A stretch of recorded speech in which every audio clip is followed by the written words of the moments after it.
الحمد لله رب العالمين والصلاة والسلام على أشرف الأنبياء والمرسلين سيدنا محمد وعلى آله وصحبه أجمعين. الحمد لله.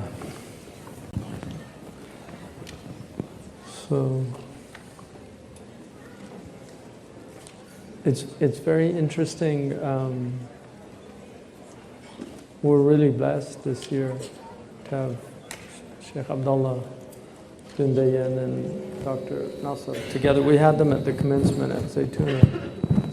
And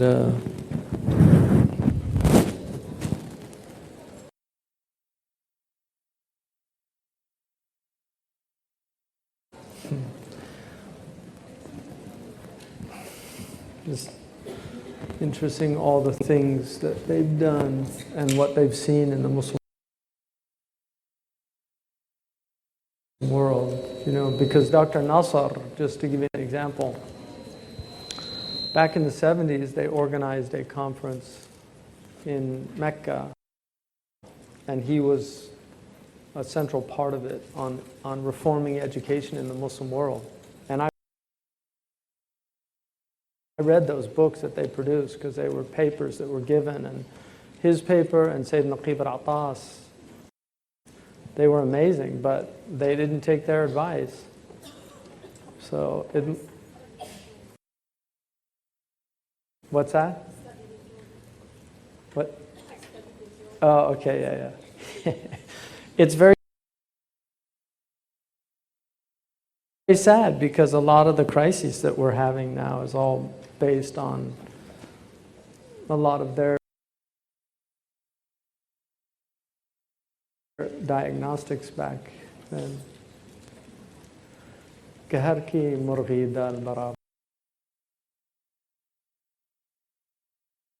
Oh, what's that? Mathematics. It's completely unambiguous, which is why you can't say anything important in mathematics. Really, you cannot say anything about the meaning of life in mathematics. Why we're here, where we're going. You can use it to build bridges. You can use it to understand how the stars work. You can do a lot with mathematics. It is the language of quantity, of matter. It's the language of this stuff that we're in. We're in the world of quantity. But we're not quantitative beings by nature. We're qualitative beings by nature. The language of quality is what we speak. So human beings have this capacity to understand the world they're living in through the language of mathematics, which is unambiguous. So we can measure things. The height of this can be measured. Now, obviously, you have what they call, I know in Arabic it's called nuqta mayyita. It's like a dead point in engineering that you can't ever get to the exact because it's just going to get that infinitesimal point of exactitude. But we can measure things. We can determine, these glasses apparently are identical. The more we examine them, the closer we get with microscopes, we're going to find differences in them, obviously. But that's what physics and mathematics enable us to understand change and quantity, what's happening in the world and how it happens. But qualitative sciences are very different. They are not precise in the same way. Because they're not precise, problems arise. Differences arise. And when differences arise, there's two ways of dealing with it. One, there's obviously more but to simplify things. One is to get very frustrated, and that can often lead to conflict and people actually duking it out. But another one is to understand the nature of language and to understand that language is not precise all the time. Sometimes it can be very precise, but very often it isn't.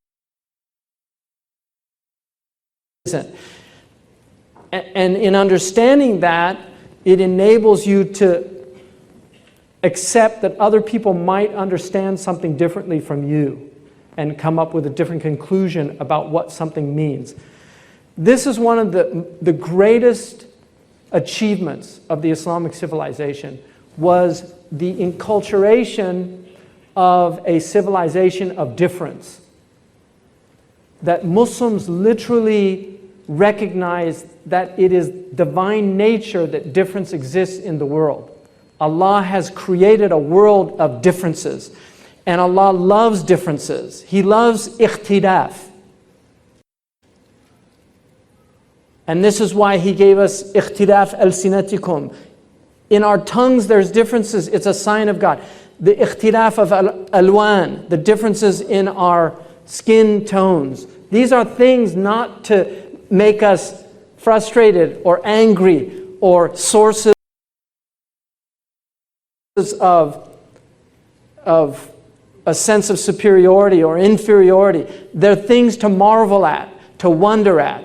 This is what Allah subhanahu wa ta'ala loves. He loves this aspect. But there's another type of difference that Allah doesn't love.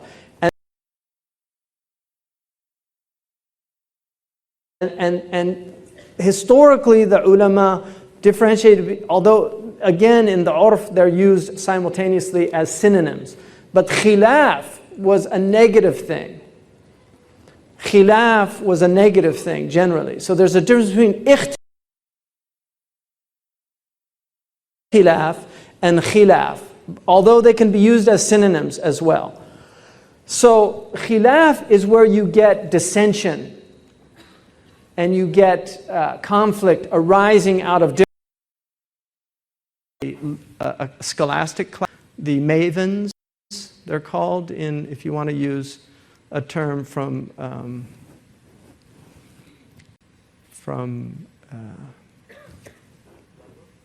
Gladwell, thank you, Malcolm Gladwell's book. The Mavens. So these are the intellectual elite. They're called Brahmins in India, right? Now it's obviously the technological Mavens are really the dominant ones, the scientists now, because we're in the age of quantity and not quality. So what was traditionally considered erudition is no longer. But Yusuf ibn Tashfin classified these different groups. So they had different functions. So you had the Zawaya, which were the Brahman. You had the Arab, which were the warrior class. In Hinduism, the Kashtiya class. And then you had the Zanaga, which were like, they took care of the animals, but they were really like the Vaishya class in the Hindu classification, which Gandhi was from. Gandhi was actually a third class Hindu. He was not a Brahmin. Very interesting. His solidarity with the other classes. So the Zawaya class was, they were committed to learning. And literally, if you were a male from that class, it was a given that you memorized the Quran. Until very recently, every single person from that class memorized the Quran and learned grammar and fiqh. But a tradition developed in Mauritania that was very, very interesting, because what would happen is they would get to a certain level of knowledge, and then very often they would go to Fes to study in the Qarawiyyin. This was the common practice.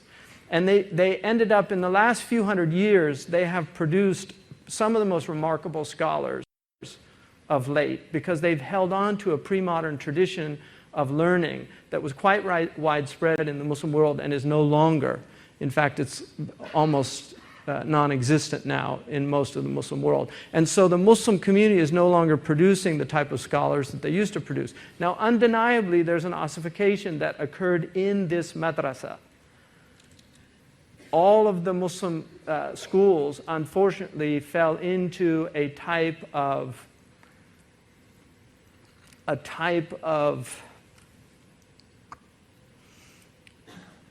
just dereliction. They were no longer producing scholars that were really engaging the world as it was changing. One of the Mauritanian scholars told me that we're like the people of the cave. We went to sleep for 300 years. We woke up and the world was different. But what they did do was they preserved in the desert of the Sahara a tradition that was very, very functional in the desert of the Sahara. It worked very well for them. They had their fuqaha, they had their muftis, they had their judges. Shaykh Abdullah bin Bayya's father, Shaykhna Mahfoud, was considered the greatest scholar of Mauritania of his time. When they met in the when they got their independence in the early 60s, all of the scholars of Mauritania convened in Nouakchott, and they put Shaykh Abdullah bin Bayya's father as the imam to lead them in prayer. And this is some really, really, truly great scholars. So he was recognized even at that time. He was a judge in the Eastern Province, and from a very, very notable clan, the Masuma clan. They're noted for their humility in knowledge and in learning, and they're noted also for their mastery of the Quran. But what's interesting about Shaykh Abdullah bin Bayya, because in the eastern part of Mauritania, they tend to focus on Quran and fiqh, and in the western part, they tend to focus on the Arabic language. Shaykh Abdullah's father, his own father, was a master of the Arabic language, and so he focused in his early education on learning language. And one of the important things about our civilization is it was a civilization entirely predicated on knowledge.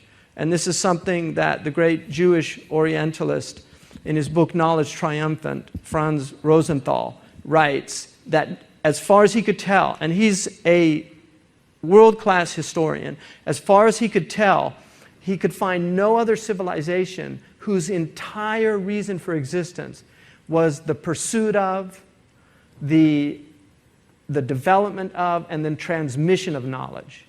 He said the Islamic civilization was a society that was completely obsessed with knowledge in all of its forms. But at the center of that civilization was language and the mastery of language. More important than numbers was the language, and in particular what we would call in the West the trivium, although trivium I think is a misnomer in that it's not really three. The trivium indicates three sciences. The Arabs called them as-sana'at al-thalath, the three arts. A sana'a is like a craft. And that was originally what the trivium was seen as. But the first one, grammar, has many dimensions. So it has literature. I was looking, there's a poem that gives the number of sciences that you have to learn, 12 language sciences, although there's over 30 in the Islamic tradition. One of them, ilm al-wada', is almost gone. They still teach it in Turkey, but I haven't seen it taught anywhere else, and it's a very interesting science. It's unique too. It's Adad-ud-Din al-Iji really developed it out of rhetoric and logic, and it's a science that enables you to determine quickly the context of a word, its position in a sentence. In any case, one of the sciences was muhadara, and there was a discussion on the internet, like what did muhadara mean, and nobody knew what it meant. It was very interesting, like all these Arabs writing, what's ilm al-muhadara? And then somebody said, oh, it's lecturing, because that's a modern term, muhadara. And then somebody says, no, I think it's something else. Somebody said, I don't know. None of them knew what it is. Muhadara was what E.D. Hirsch, who some of you might know, he wrote the Dictionary of Cultural Literacy and emphasized the fact that you needed to be culturally literate in order to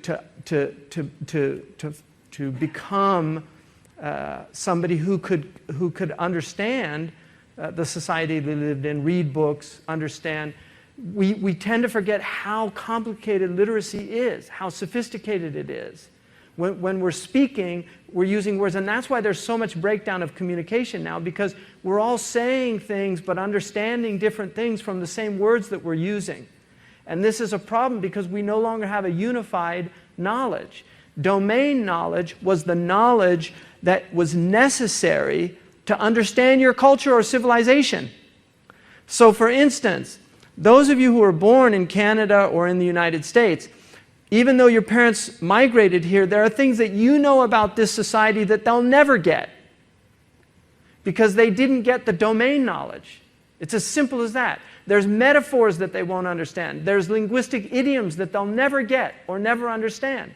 In the same way that if you grow up in Britain, if you grow up even in, and then we have microculture. So if you grow up speaking Ebonics, there's a whole aspect of that culture that you will not get if you're outside of that culture. And the same is true even within the dominant, soon-to-be minority culture in America of what's called the white Anglo-Saxon Protestant culture. That is a culture. But there were other cultures that were minority cultures that are now considered white that weren't considered white. So for instance, Italian Americans, they have a whole set of references that somebody outside of their culture won't understand. If you grow up in an Irish neighborhood in Boston, there's a whole set of cultural references that people outside of that will not understand. And these are the microcultures. But then you have a macro culture. And this is what enables multicultural societies to function effectively when we have common ground and we can understand each other. And this is education. This is not learning a dominant culture as a master culture. So there's people that argue that this is just the dominant culture forcing or imposing itself on minorities. No, there's a reason why it's dominant, because it has certain tools that those cultures that are not dominant don't have. And that's why when you learn those tools, you become a formidable enemy if you're from these other cultures. Malcolm is a good example of that, who learned the tools of the culture, who could go to the Oxford Union on December 3rd, 1963, and hold his ground toe-to-toe with masters of that tradition because he knew their language, he knew their cultural references. He quotes Hamlet in that speech because he actually read Shakespeare. If you read his biography, he was interested in literature. He knew English very well. He mastered the language. He knew rhetoric very well. He mastered rhetoric. And he was a master of logic. If you listen to his arguments, he's always making solid logical arguments. And this is what the dominant culture is very afraid of. When people actually learn these tools that they use to empower themselves. And so the Muslim civilization was a civilization predicated on learning these tools. And if you want a really beautiful study of this fact, then I would recommend reading John Walbridge's book about the Caliphate of Reason, in which he shows that the Muslims were obsessed with the arts of language, with grammar, with rhetoric and logic. And this is what was at the center of their teaching, because they knew if you try to access revelation without these tools, it'll be a disaster. And that's what we're seeing all over the Muslim world now. We're seeing people trying to access the Quran without understanding the tools that will enable you to access the Quran. Now people will say, well, the Sahaba didn't know those tools. Absolutely they did. They were masters of rhetoric. They were masters of the Arabic language. They knew grammar intuitively. They knew if they heard something that was wrong. Sayyidina Umar radiallahu anhu saw some people shooting arrows, and he said, "Sawwibu ramyakum," straighten up your shooting. And one of them said, "Nahnu mubtadi'een," we're beginners. And that should be a jumla ismiya. It should have a mubtada and a khabar. The mubtada should be nahnu, mubtadi'un is the khabar, so it's marfu' because they're both marfu'. So they said nahnu mubtadi'in, as if it was mansub bil ikhtisas. Nahnu al-mubtadi'in la na'lamu dhalika. You could say that. There it's mansub bil ikhtisas. But they said nahnu mubtadi'in. He said, wallahi, inna lahnakum ashaddu alayya min khata'ikum fi ramikum. This mistake in your grammar is harder on me than missing the mark. because Arabic was already diminishing because of the Ajam that were becoming Muslim, the Mawali. Just like if you go to some Gulf states, you have these little Arab kids that speak English with an Urdu accent. Because they grow up with, and then they use, like if you go to certain Gulf states, there's Arabic terms that come out of Urdu now. Or if you go to Egypt, they have all these terms that came out of Turkish, Bardu and Kubri, because the Turks were living there. And so this is what changes the language, in the same way that you've got all of this type of language degradation that's happening because of all of these slangs. Interestingly enough, some of the ulama actually prohibited inventing words. There were ulama that considered the invention of words and slang to be prohibited because they said through that, communication breaks down. And the purpose of language is to communicate. So people should not have private languages. And it's very interesting. So Shaykh Abdullah bin Bayya grew up in a place that has had this tradition. And what is unique about these people is that they were Bedouin. And we, as far as I can tell, we are the only civilization that ever created highly literate Bedouin people. Bedouin people live all over, Aboriginal peoples. They live all over the world. But this is the only civilization that ever created highly literate Bedouin people. This is one of the miracles of Islam. And when I was in Mauritania and seeing them studying logic, Aristotelian logic, Bedouin living in tents, studying Aristotelian logic. I once saw when Murabt al-Hajj was trying to explain what Jawahir al-Fard was to a Bedouin boy. He was studying Aqidah, and one of the concepts is in Ilm al-Kalam, there's the atomic theory, which is similar to the string theory, that the entire world is made up of indivisible atoms, not what we call the modern atom that can be split and massive chaos comes out of that splitting. No, the atom that is indivisible, the monad. So this is the particle that cannot be split. It's like a geometric point. You know, if you look at Euclid's definitions, the point is really a mystical concept because it has no depth, breadth, or width. The point. So this is like the Jawhar al-Fard in the Arabic tradition. So Murabt al-Hajj took some sand and he said, if the veil was lifted from you, and he threw the sand up, he said, you would see the whole world like this. So here's a Bedouin in the Sahara explaining to a young boy what we now know as the field. It's extraordinary. So this is the culture that he grew up out of. But now he is obviously what we would call in our culture a genius. So he was gifted with a phenomenal intellect. But there's other components, there's spiritual components that are part of this.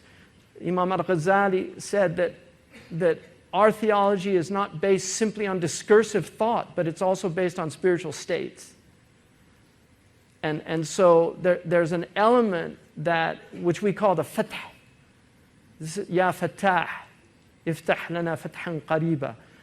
Allah is al-fatah. He's the one that opens the intellect. People that they can actually, we know now that intellects grow with learning. The more synaptic connections you have in your brain, the more effective the brain becomes. We know that learning will actually make you smarter. We know that. Sayyidina Umar said, "Ta'lam al-Arabiyyata fa innaha tazidu al-aql." Learn Arabic because it increases your intellect. So you can actually become more intelligent the more you learn. And so this is the environment that he grew up in, and with his brilliance, at an early age, he was mastering the sciences of Islam. And we call them sciences, ulum are sciences. The modern word science has been relegated to mean the material sciences, like biology or chemistry. But in our tradition, a science is something that can be learned, unlike intuition, what the Greeks call nous, what we call aql. There's a difference between aql and ilm. Aql understands, it grasps, but science can actually be imparted. You can't impart grasping. You either understand something or you don't. If I say, you know, this cup is heavier than this cup, you have to understand that. If you don't understand that, I can't really prove it to you. I could put it on a scale, but you're still not going to understand the concept. So you have to just grasp certain concepts, and upon those concepts, you can base other knowledge. So what we don't know is based on what we already know. So learning is like building blocks. You build upon what you already know to arrive at things that you don't know. So if you know grammar, you can learn logic, but you cannot learn logic without grammar. If you know logic and grammar, then it's very easy to learn rhetoric. If you don't know those two, then rhetoric becomes very difficult because they're all related. So sciences are imparted. This is naql. So you have aql and naql. Aql is understanding, naql is what's imparted. And these are the sciences. Traditionally, the first thing that Muslims learned was memorization of Quran. The reason for this is a child does not have the capacity to understand. Their understanding is very limited, but they have an extraordinary ability to retain knowledge, most children. I mean, obviously, memory there's a genetic component. Is also in Chinese medicine, it's related to kidney strength. The stronger your kidneys are, the better your memory is. There's things that diminish memory. Sinfulness diminishes memory, is well known in our tradition. Obedience strengthens memory. They say 21 raisins every morning strengthens memory. That's Imam Zarnuji says that.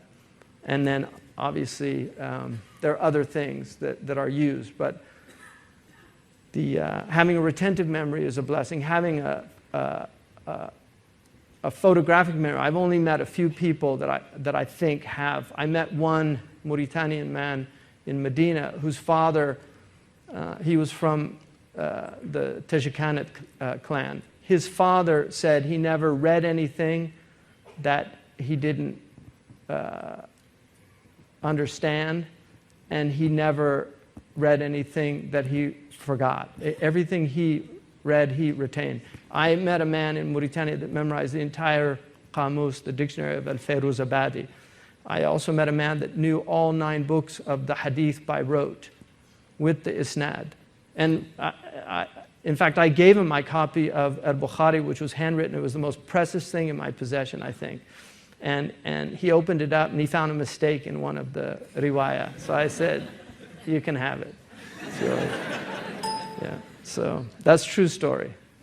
And it was actually a really precious book. It had gold, it was written in gold, and it was done from the Zawiya Dilaiya in Morocco. In any case, I mean, I've met those people, so when we read about Imam al-Bukhari, I know that it's true, because I've met those people. Sheikh Abdullah, one of the things that he does that's interesting to me is he does not show off his knowledge. Like, he doesn't, you know, he'll only take what he wants to convey, the meaning he wants conveyed. And I've seen many examples of that in translating for him. I'll give you one example. He mentioned once a hadith which is in Sahih Muslim, and he just mentioned one part of it. And I was curious about the hadith, and I asked him about it later. And I said, you know, which book is it in? He says, long, tawil. He says, long hadith. And then I said, where does that come in it? And then he recited the whole hadith to me, which was probably about a page and a half. But he will often quote hadith by meaning. He won't even quote the nas, even though I know he knows the nas. He'll just quote the meaning from the hadith. So he has, mashallah, phenomenal memory. blessed with a really extraordinary understanding. And those two are rare in individuals. Imam Suyuti said God usually gives a retentive memory, but the understanding is diminished, or he gives a lot of understanding, but the memory is diminished. And he said, and the wisdom between that is the nudrat al-kamal, the rarity of wholeness or completion, because it's just a rare thing in the world to see that in the world. But Imam Suyuti said, but when they come together like they did in me, that's what he said. He said, when they come together like they did in me, then you'll see wonders. But Imam Suyuti himself, they say that there's a Persian proverb that says that the peacock only looks at its ugly feet. It never sees the beautiful plumage. And Imam Suyuti could not do mathematics for the life of him. He was a brilliant man, but he just could not understand math problems. and he was actually opposed to logic because the ulama considered it a condition for the mujtahid. So he abridged Ibn Taymiyyah's refutation of the logicians. But there's an interesting story because his logic teacher stole a book that he'd done in Usul al-Fiqh, and he never forgave him. He was only 16 when he was studying logic with him, and he stole his book. And he said, I know that he's going to go back to Turkey and claim it as his own. Anyway, that'll get you against logic. If your logic teacher stole your work. Right? So when Shaykh Abdullah was in his early 20s, he was sent to Tunis with a group of judges. One of them, and very interesting, Shaykh Abdullah and I both share a teacher, because one of my teachers in fiqh was his teacher in the Quran, Sheikh Bayy bin Salek, a brilliant Mauritanian scholar, really one of the most amazing people I ever met. And he was his teacher. And Ghali Uldafa, who was a famous Mauritanian in Medina, who wrote a book on Medina that's quite well known. It's in all the bookstores in Medina. Ghali, I was reading his book one day, and I saw a footnote, and I went down, he said, and he wrote, and I didn't know that he knew Shaykh Abdullah, but he wrote in the book, I first heard this from Al-Allama, the great scholar, Abdullah bin Bayya, and he said he was my companion during my student days in the Mahdara, which is what they call the madrasa. And he said, one of the things about him that struck all of us was if he ever heard a line of poetry, he would say, who wrote that? And then he would go find the qasida and memorize the whole qasida. And he said he had amazing himma. And so he learned all of the pre-Islamic poetry by rote. And his mastery of the Arabic language is phenomenal, but he has a distinction that I think is really important to his development and understanding of the modern world that I haven't seen in other scholars. And that is, he mastered a European language. When he came back from Tunis, and he graduated #1, even though he was the youngest of the group, and they were all accomplished jurists. He graduated #1. In 1961, he was actually interviewed by the Voice of America in Tunisia, which I'd love to find that interview, because they put him as the spokesman for the Mauritanian group as they'd gained their independence. He was involved in the independence movement. One of the first positions that he went to a city, a town, where a lot of because this was a time when Mauritania still had riq, which is this servitude. They still had riq, and there were runaway slaves. He went and taught them. And he has always been opposed to slavery. He was against the slavery in Mauritania. And he went and taught them, these runaway slaves. He went and taught them Arabic and reading and writing and Quran and basic fiqh. And this was the first thing that he did. And then he became a minister. He was Minister of Justice. He held several ministerial posts. He was the permanent secretary of the... He also convinced the president to implement the Sharia. And he wrote all of the marriage laws for Mauritania, and he was involved in all the tadween of these that are still intact in Mauritania. So these are the laws that are on. The day after the president signed the decree to implement Sharia, there was a coup in Mauritania, and he ended up in jail. So people think, they see Sheikh Abdullah bin Bayyah now, they don't know the struggles that he's been through, his commitment to this deen, but he's a very pragmatic person. He knows the world and he knows how it works. He knows history and he understands the time we're living in a way that I haven't seen in other scholars. He ended up leaving Mauritania. He went to Saudi Arabia, became a professor at King Abdulaziz, and he's always been committed to the teaching that he learned in West Africa from his father, and then studied also in Tunis, where he got his doctorate.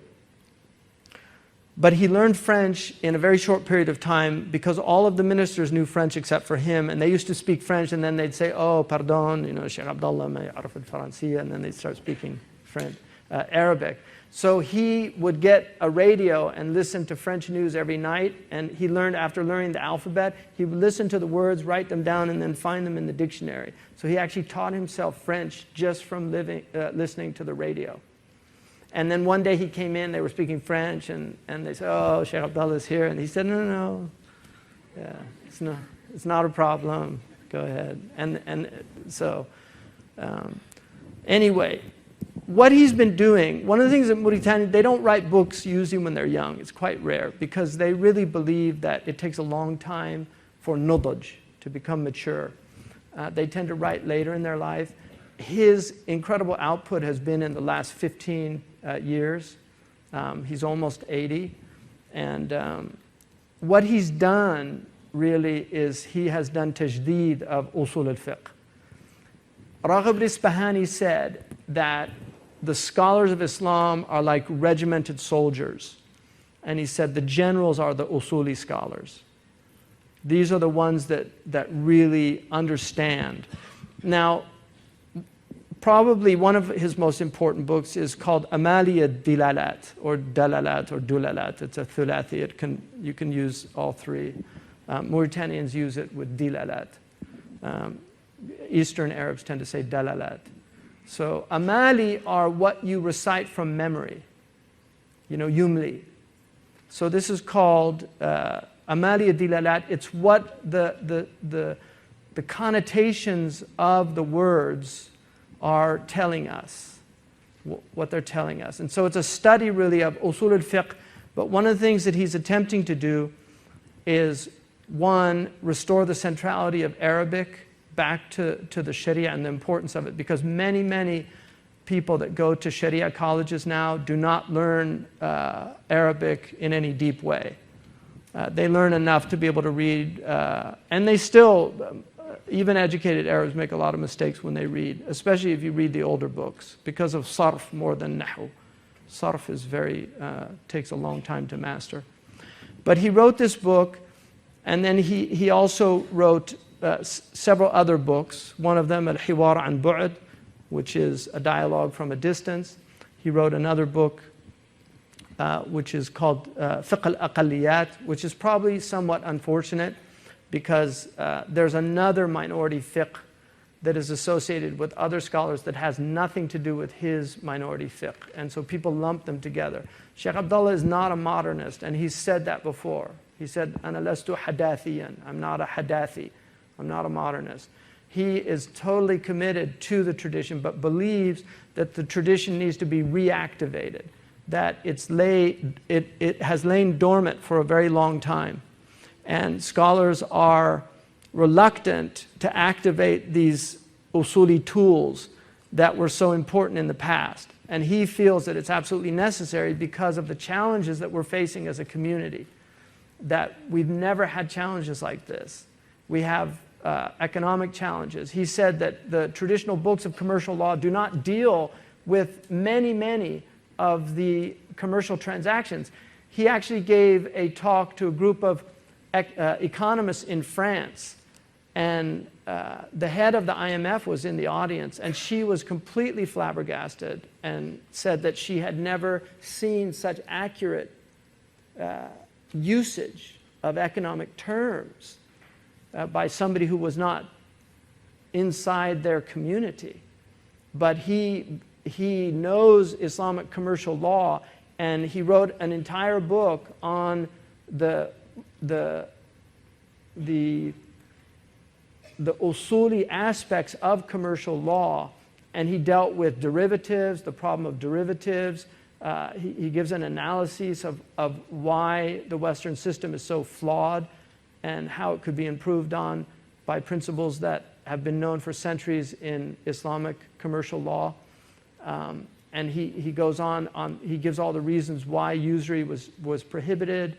And it's a very detailed study of economics. And this is an area that the ulama have grossly neglected. I mean, Malaysia has done some, they've attempted to do it, but the part of the problem is you don't have scholars that have knowledge of the tradition and then knowledge of the modern complexities. And this is where the crisis lies. You either have traditionalists who don't know anything about the modern world, or you have modernists who understand the modern world to whatever degree, but they don't know the tradition. And there's an assumption, there's a lot of mythology. I'll give you one great myth that is constantly thrown out there. The idea that the Muslims shut the door of ijtihad. That is a complete myth that comes out of Orientalism and has nothing to do with our tradition. Every single book of usul, there is a chapter on ijtihad. All of the ulama are in agreement that ijtihad is necessary until the end of time. None of the ulama have ever said that ijtihad stops, because there's always new problems. So you have to make ijtihad. Where they felt that the ijtihad, one door was closed, which is called al-ijtihad al-mutlaq, absolute ijtihad.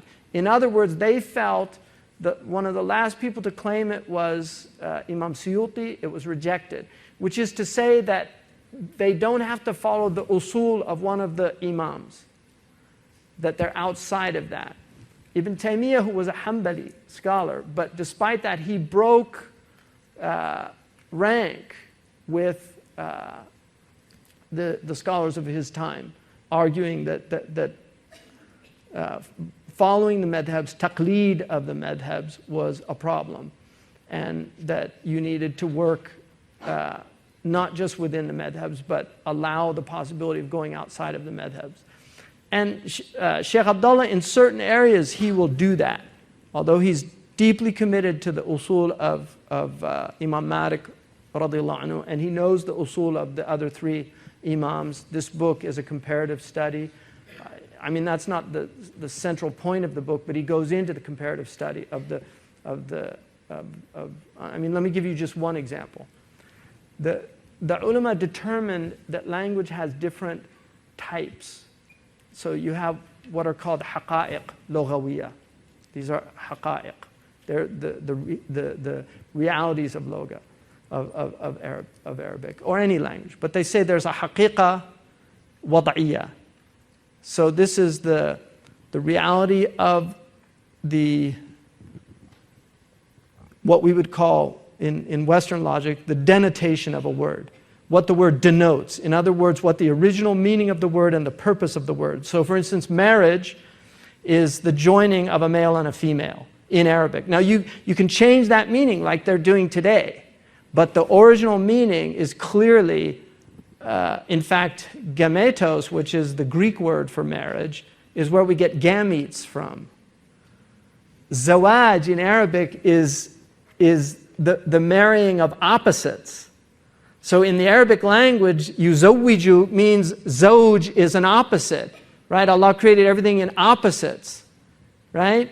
So the whole concept of marriage linguistically, the wada' of the word is the joining of a male and a female.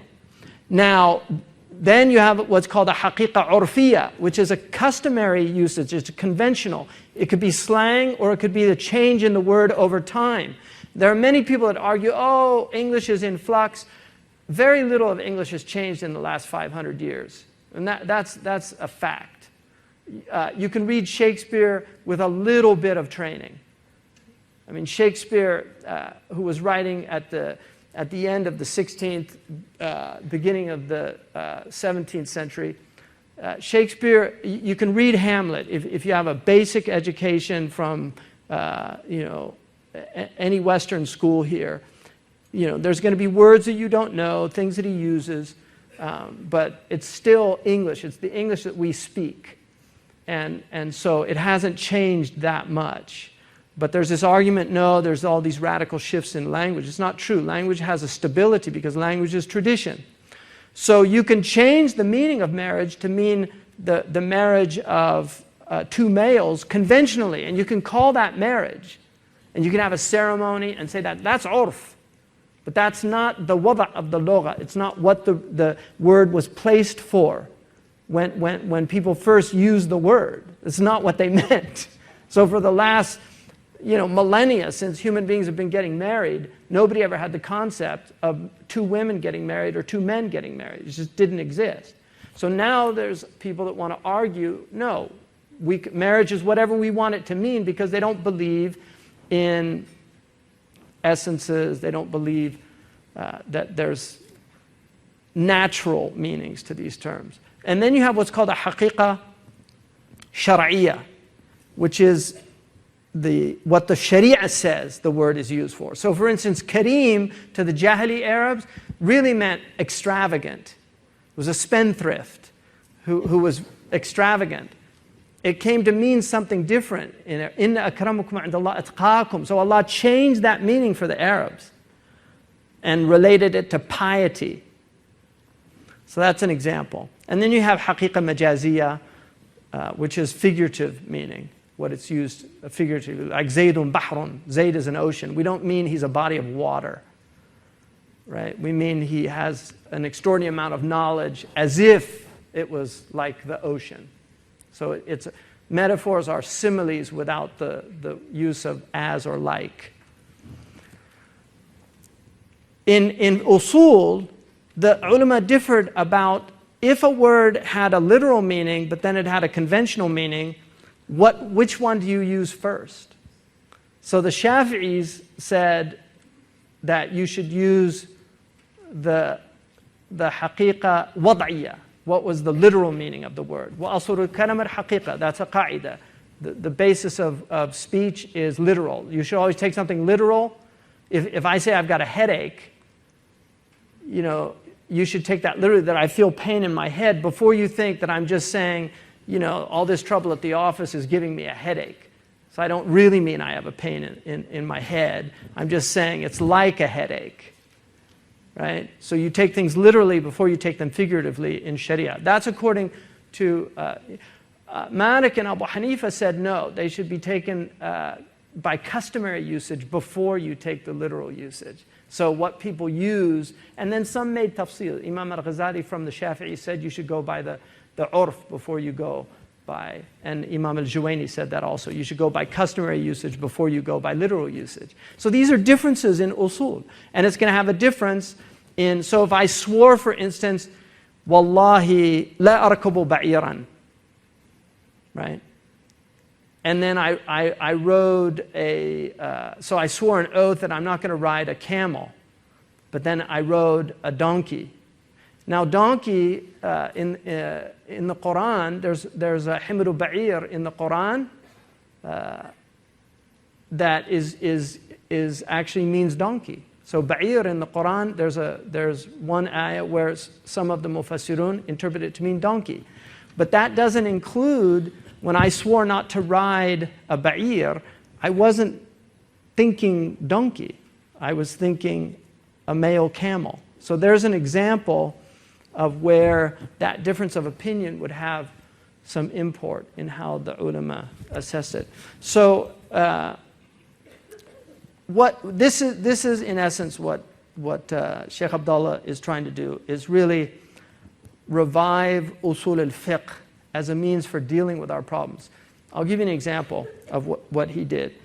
There was a woman who became Muslim in the United States, and she was married and the man was not Muslim. And so all these Muslims told her the marriage is no longer valid, you have to divorce your husband. Now I saw this happen in There was a young woman who became Muslim with me in Santa Clara, and then she just disappeared, and I asked what happened, and they said, oh, they told her she had to divorce her husband, so she left Islam.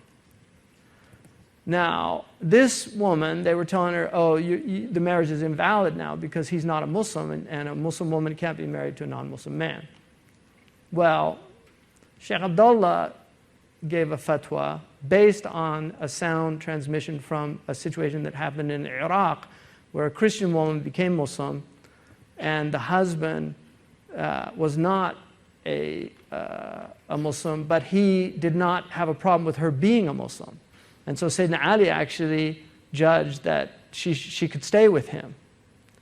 So Shaykh Abdullah said, in this time when people's iman is not strong to where they would actually leave their family for their religion, very often they'll end up choosing their family over their religion. That's an example where you should take something that, even though the four madhabs don't have that, especially in the lands of non-Muslims, because there is an opinion that if she's in the lands of the non-Muslims, she can stay with her non-Muslim husband if he doesn't oppose her Islam. And so that was his opinion. So she called me, and I gave her that opinion, which I learned from Shaykh Abdullah. I wouldn't have known that if I didn't. I would have told her the same thing that most Muslims know. And she might have left Islam, but she didn't. She said, oh, I'm really glad to hear that, because they were telling me I had to leave my husband. Her husband became Muslim 6 months later. So there's an example where we could have lost two people to Islam without having the wisdom or the hikmah and the vastness of our sharia, because the sharia is vast and it's a rahmah before anything else.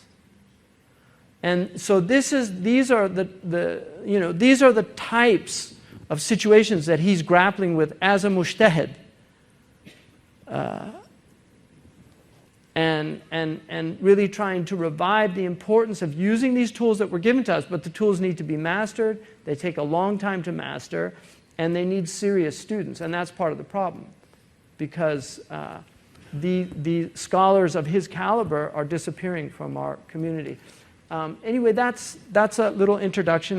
Does anybody have any questions they want to ask, or go ahead? That was quick. Usually it's like a few minutes.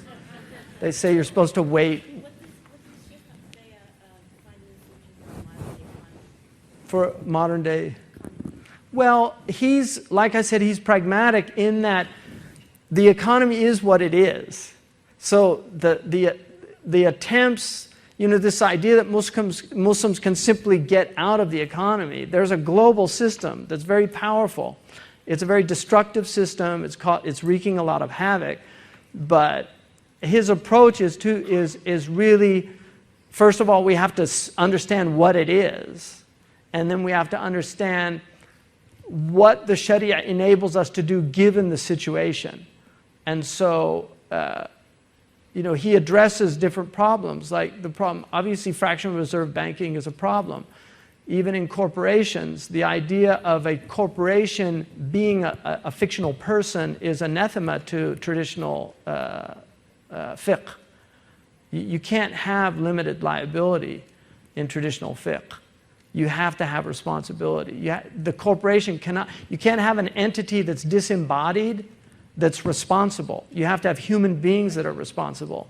And so granting in the United States, I don't know what the situation, I know they have the same type system here, but in the United States, corporations were granted protection under the 14th Amendment, which when you have a corporation that has 500 lawyers, it's unequal protection under the law, because they can do a lot more. If you try to sue a corporation, good luck. Mm-hmm. What's that? On Marasid al-Mu'amalat. It's Darul Minhaj published it in Jeddah.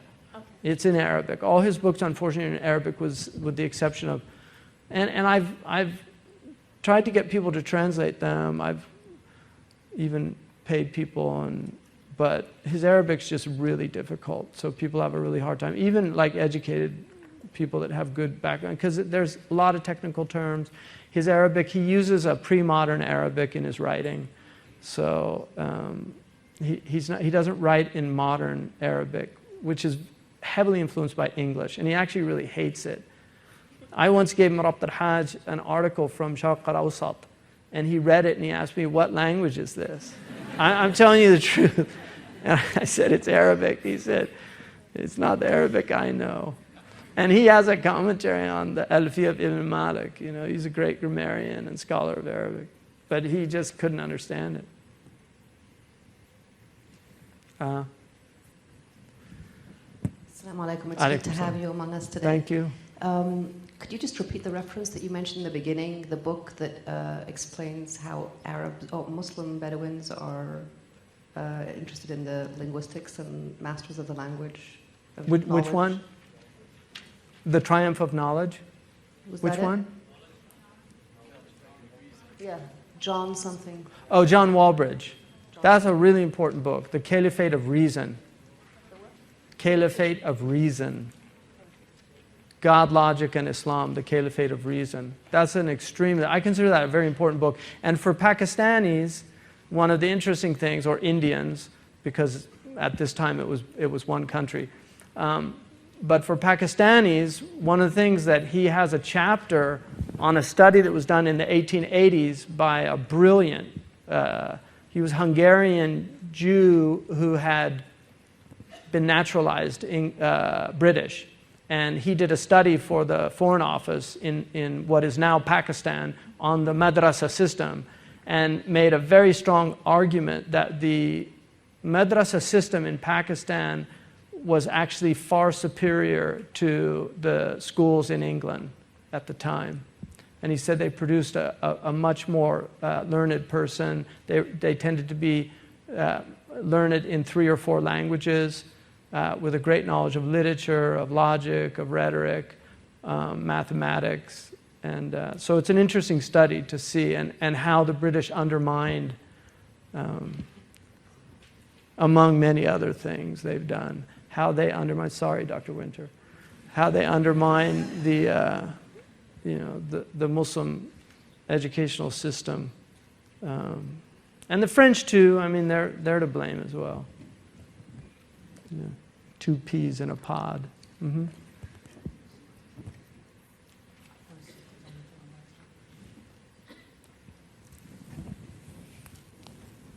Assalamu alaikum, Shaykh Hamza. Just you made a reference to Shaykh Abdullah's experience with slavery at that time. In light of what's going on with ISIS and whatnot, the slavery laws in Islam have come up a lot. Yeah. And people are criticizing, the early Muslims had concubines and things like that. Well, how do we respond to those accusations? I mean, first of all, there's no legitimacy. That's not a caliphate. So the idea that it's a caliphate is absolutely absurd. The Prophet ﷺ said, whoever fights under a blind flag and dies a jahili death. We don't know where this flag came from. I mean, we know literally where the flag came from, but we don't know figuratively where the flag came from. We don't know who these people are. Who ever heard of Abu Bakr al-Baghdadi? Seriously, who is he? Everybody knew who Umar ibn al-Khattab was. Everybody knew who Abu Bakr as-Siddiq was. Everybody knew who they were. Muawiyah was known. His son Yazid was known. People knew who they were. I don't know who this guy is. There's all these different opinions. Some say he was like a taxi driver. Some say he had a doctorate in Islamic law. I mean, there's all these different things. We don't know where they came. Who made the flags? I want to know what factory is producing those flags, because there's so many of them. Where did those orange suits come from? Like, who provided those? I mean, that's really interesting. So I mean, what's going on? I don't know. But if you think that is a clear situation, right, then you're using clear in the Scientology's usage, I mean, that is a completely ambiguous situation. We don't know what's going on there. But you can't say, Sayyidina Umar said, if somebody claims to be caliph, don't take bay'ah with him. Right? You can't just, amrhum shura bainahum.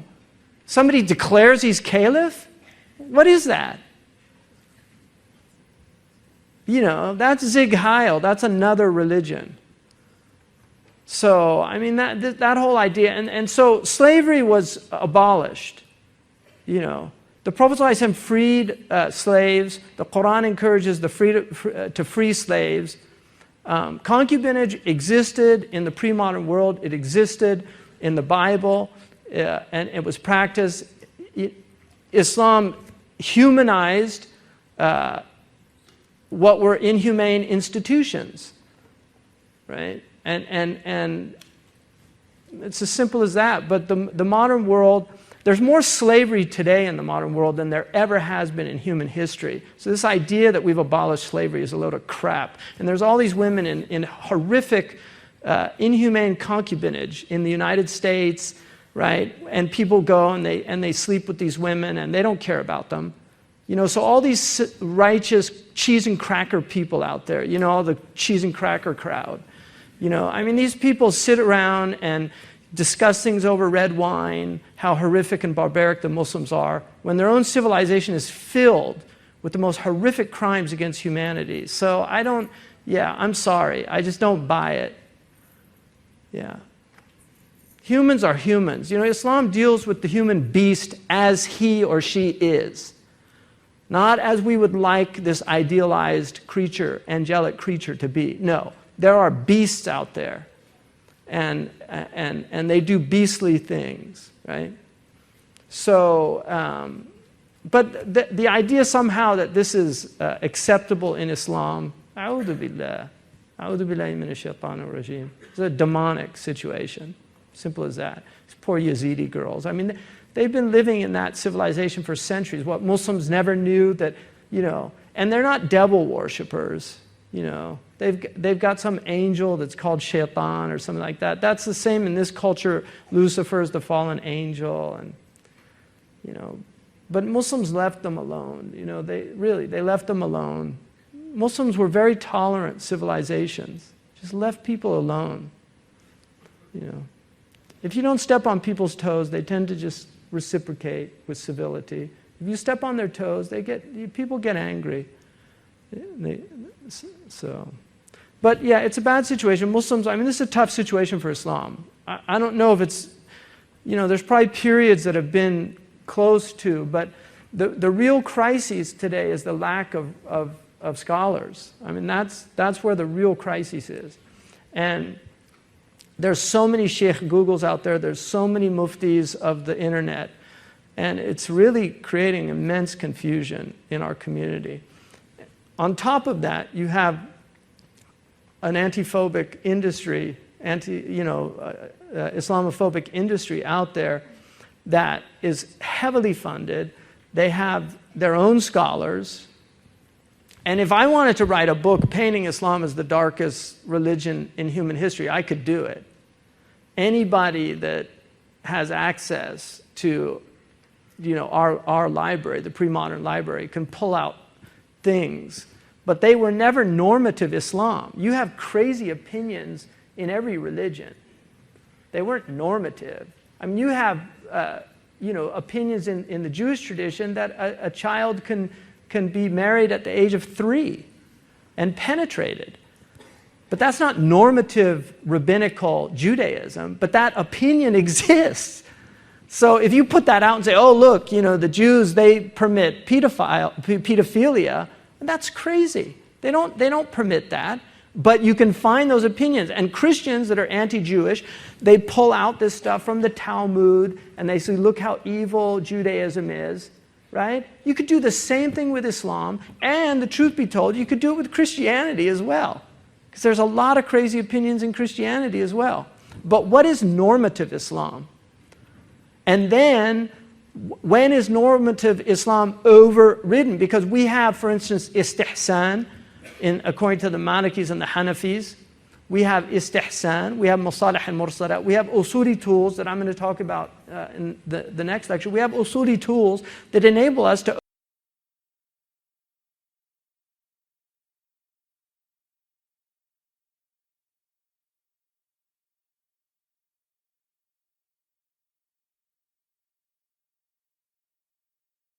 al-faqih. You know, the faqih got him out of this. You know, he said, did you steal? And then he said, say no. So what does he do? he didn't say, yes, I stole, and no. He said no. So he got the point. And so Omar, what Abu Bakr al-Tartushi said, Omar understood that his intelligence would prevent him from doing it a second time. This is leniency. This is leniency in our tradition. And that was the tradition. But, you know, women, the Prophet said, لا يكرمهن إلا كريم ولا يهينهن إلا لئيم. No one honors women except honorable men, and no one degrades them except contemptible men. And so what's being done to these women is contemptible. And these are contemptible people. They're degrading these women. You know, these women have their human dignity. When did you make them slaves? When their mothers gave them birth as free people. You know. Anyway. Any other? Yes?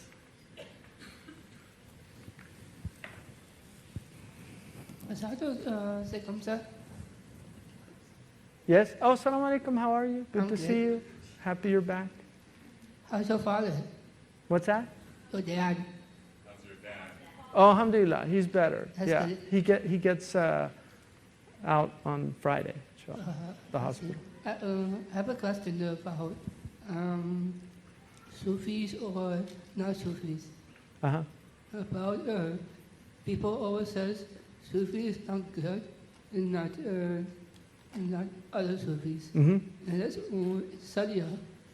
People always ask that same questions. Okay.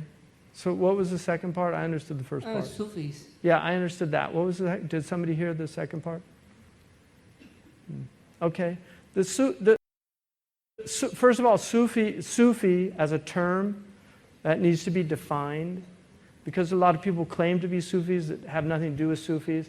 One of the Mauritanian scholars said, عاش بها القوم بخير عيشة فصيرت من بعدهم معيشة يدعى الذي يمشي عليه السارق وسارقها اليوم حزب هالك.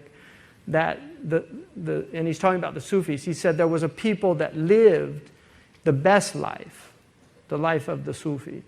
But afterwards they turned it into a livelihood. And you call they used to call the one who goes down that path a salik. Salik means you're on the Sufi path. He said, but today that group is Hizbun Halik. It's a sect that's going to be destroyed or perish. His point is that Sufism, like all the other traditions in Islam, became corrupted. Even Hassan al-Basri early on said about the Sufis, he said it was a reality without a name, but now it's a name without a reality. So the Sahaba were all Sufis without that name Sufi. And that's if you define Sufi to mean, Sidi Ahmed Zarruq in Qawaid al-Tasawwuf, he said there are more than 2,000 definitions of Tasawwuf. But all of them revolve around the fundamental definition, Sidq al-Tawajjuh ila Allah, sincere inner directedness to God. So if you define Tasawwuf as sincere inner directedness to God, then it's a good thing. If you define it as something else, I don't know. So when people talk about the Sufis, if you go to the Muslim world, there's people that call themselves Sufis, and later they distinguish between Sufiya and Mutasawwifa. The Mutasawwifa were people that pretended to be Sufis. The Sufiya, and early on, the Muslims had positive things to say about Sufis. They were a group of people, the early ones were very much into zuhud, which is detachment from the world. They were called the bakka'un, the weepers, because they cried all the time. Rabi' al-Adawiyya introduced love into the scenario, and it became less of a fear of God and more of a love of God. So, but Ibn Ashir, who died in 1040 in the Islamic period, in the 17th century, in the Christian era, Ibn Ashir, who wrote the textbook of North African, West African Islam. Everybody in Morocco that went to even a kutab, just a basic school, learned Ibn Ashir by heart. And that was the basis of religion in And he begins the book by في عقد الأشعري وفقه مالك وفي طريقة الجنيد السالك. In the madhab of Imam Malik, the aqidah of Imam al-Ash'ari, and the path of Junayd al-Salik. I mean, that was Islam to North Africans, West Africans since the beginning. And you'll find the isnad goes back all three. And so traditionally, I mean, there's a lot of corruption in tasawwuf, but overall, tasawwuf has been a central and extremely important force in keeping Islam centered in rahmah and love. And when you remove those principles from Islam, it becomes a harsh thing. And this is why the people that hate tasawwuf are noted for their harshness. It's as simple as that. And I would rather be on a boat with Sufi Mubtadi'ah than with these other group. Like if the ship sank and there was a boat, and I saw, this kind of Salafi Wahhabi group, and then I saw a bunch of Sufis singing qasidas, I'd much rather get on the boat with the Sufis, because the Wahhabis will end up throwing you overboard, saying your aqidah is not sound or something like that, and there's only food for a few of us. The Sufis, they'll just marhaban, come on, it's all good. So that's the truth. I'm sorry, and I'm not somebody that attacks groups. I don't like attacking groups and things like that. And people, if you look, I mean, I've had a public career for many, many years. You'll be hard-pressed to find me speaking ill of any group. And I'll defend, like I've defended Wahhabis about the terrorism, because they have been consistently against terrorism. This is just a fact. They've fatwas against it. Sheikh bin Baz was opposed to suicide bombing. Shaykh Uthaymeen, and they had scholars, and they're part of a Hanbali tradition, undeniably, but the Hanbalis were noted for harshness early on. Zamakhshari's famous poem about the Hanbalis, if you say you're Hanbali, they say you're harsh, hard-hearted, literalist. So this is an old thing, but they're part of Islam, and the circle of Islam encompasses everybody. You can't even, you can't make takfir of groups. Takfir is something that is about individuals, and it's something a qadi or a mufti does. It's not done by common people. You can say something is kufr, but to call somebody a kafir is a very dangerous thing to do. Very dangerous thing to do. So, anyway.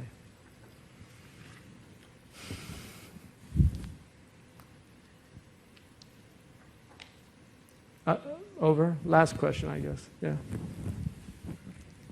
Assalamu alaikum. Alaikum assalam wa rahmatullah. My question is more on a practical level. What do you think that Muslim lawyers can do in terms of contributing at this time? Is it more towards protection of religious freedom, or more towards the economic side? One of the things that I think, it depends. Law is a very broad field, as you know. Are you a lawyer? Yes. Are you, okay. What type of law do you practice?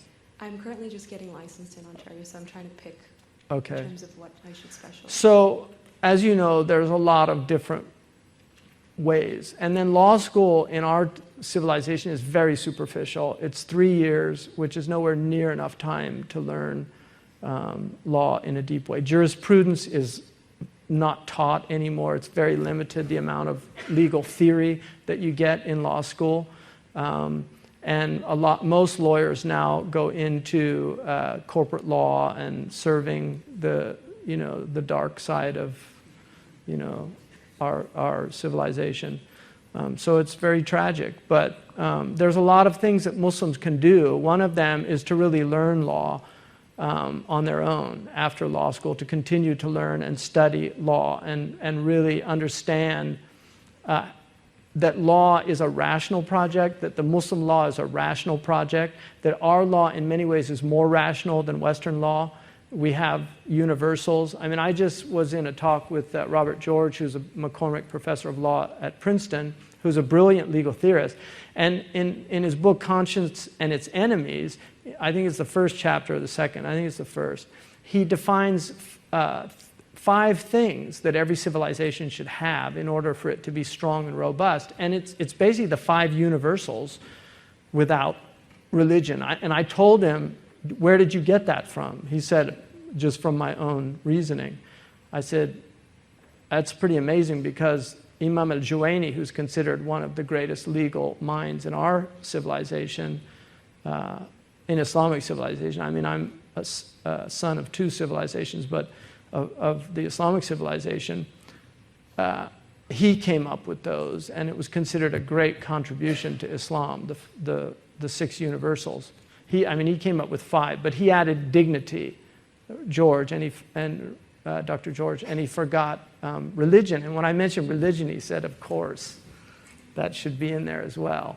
So I actually wanted to write an article about that, just that, a Western legal theorist, 1,000 years after our greatest legal mind, came up with the same foundation for law.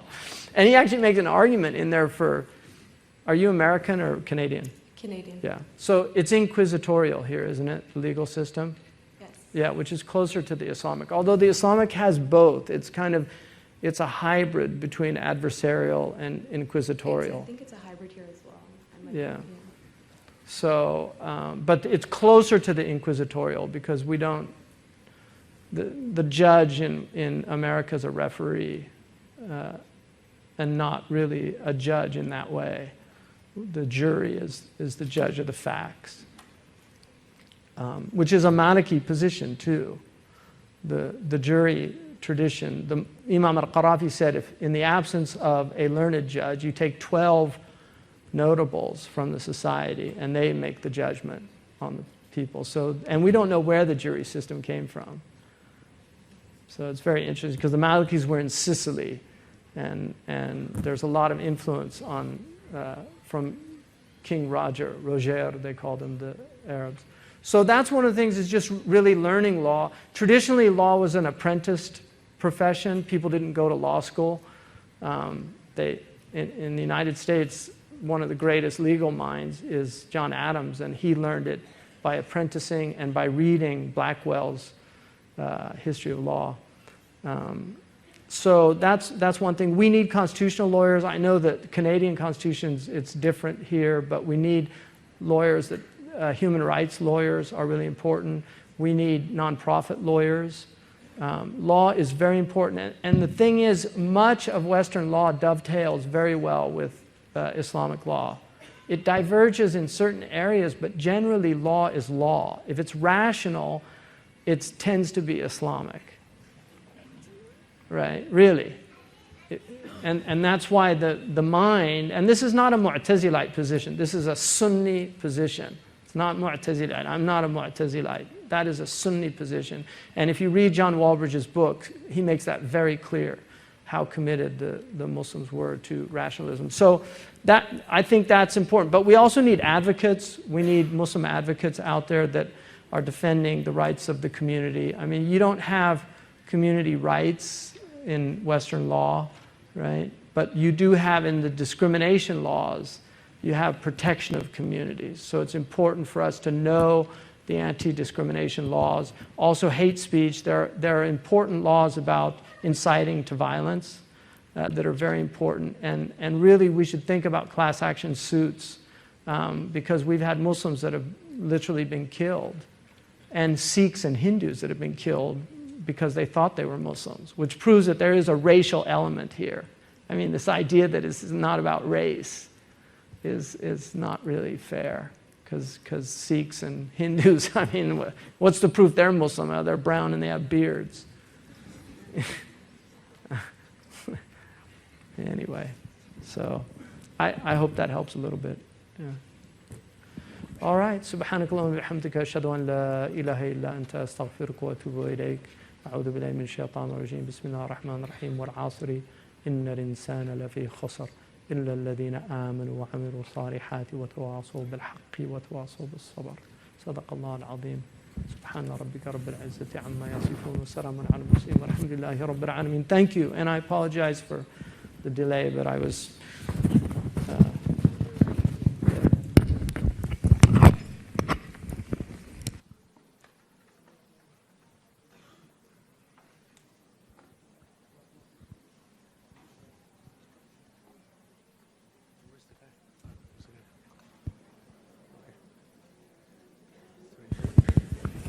Assalamu alaikum. Now we're going to break for Asr, and the next session will be at 3:30 p.m. So please be back for 3:30 for the next session with Sheikh Sayyid Hussein Nasser, as well as he'll have the next two, and then Shaykh Hamza will be back for the evening session.